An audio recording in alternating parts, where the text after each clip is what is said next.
نماز جنازہ کے تعلق سے آپ مجھے بتائیں.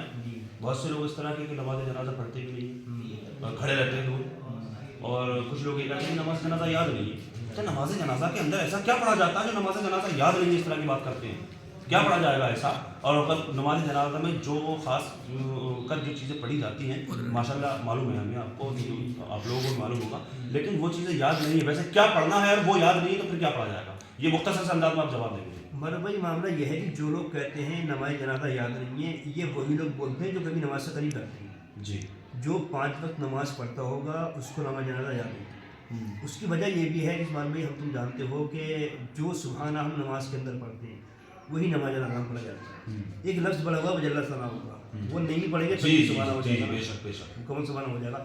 اس کے علاوہ ہم التحیات کے بعد درود ابراہیم پڑھتے ہیں 5 وقت کی نماز میں, وہی درود ابراہیم ہم نے پڑھنا ہوتا ہے نماز جنازہ میں, وہ سبھی کو یاد ہوتا ہے.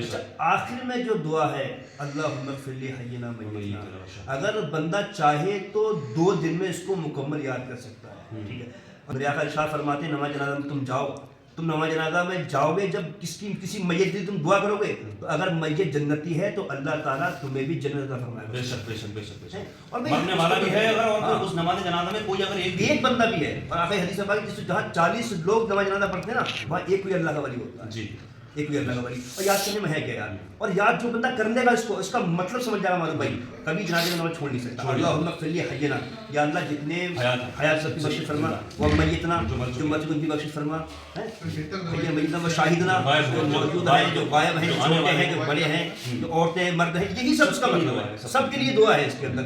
تو بھائی یہ آپ یاد کر لو, یاد اگر نہیں ہوئی آپ کے پھر بھی آپ کھڑے ہو جاؤ اللہ کے بھروسے, کوشش کرو یاد کرنے کی. یاد نہیں ہو پا رہی ہے آپ کے, کھڑے ہو جاؤ, اللہ رب العزت قبول فرمانے والا ہے.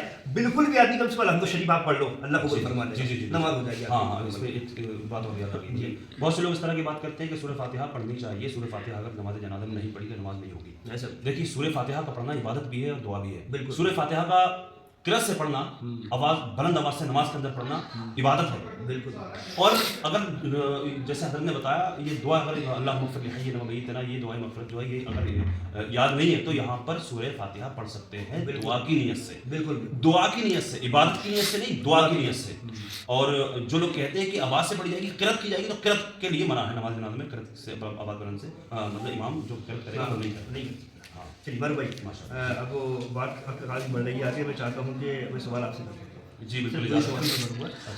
پہلا سوال میرا یہ ہوگا کہ لوگ یہ بولتے ہیں, کچھ لوگ جن کو ہم بولتے ہیں لام لام پیش لوگ, اس طرح کے لوگ یہ بولتے ہیں جب تم لوگ سنت اور فرض میں کس کو بڑا مانتے ہو؟ ہم بولتے ہیں یار مطلب فرض ہوتا ہے, سنت ہوتی ہے.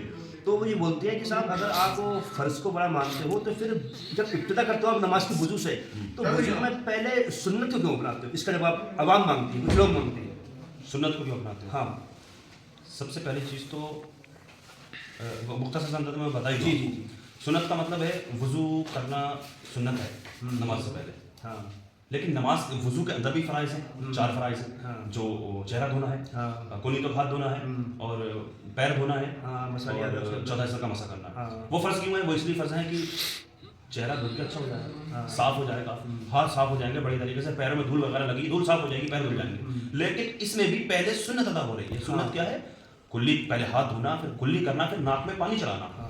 تو بڑا بہترین سی وضاحت کر دوں میں اس کے تعلق سے. دیکھیے جب پانی, اب وضو کرنے کے لیے پانی دیکھنا پڑے گا کیسا ہے, کیا ہے, تو دیکھنے میں تو اگر پانی صاف بھی ہے, لیکن اس کو جب اس سے کلی کریں گے تو ہمیں اس کا ذائقہ معلوم ہو جائے گا کہ پانی کیسا. بالکل, یہ ناک میں تو پوشیدہ ہے. جی, اور ناک میں ہم پانی چلائیں گے تو ہمیں اس کی کیسا پانی کیسا پانی, تو یہ معلوم ہو جائے گا. بس یہی وضاحت کر سکتا ہوں اس کے تعلق دوست, کیونکہ وضو کرنے کے لیے پانی کا پاک و صاف ہونا ضروری ہے.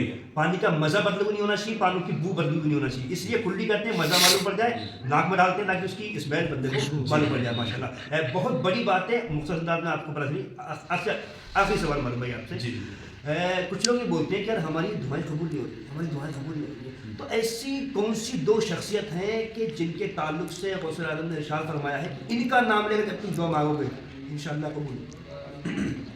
حضرت اختلاف ہے اس پر, لیکن ہاں غوث اعظم نے فرمایا اور علماء نے بیان فرمایا. جی, اور ہم نے سنا ہے علماء نے بیان فرمایا. جی, حضور کے والدین حضرت عبداللہ رضی اللہ تعالیٰ عنہ اور حضرت عامر رضی اللہ تعالیٰ عنہ. جی صحیح ہے. بالکل صحیح.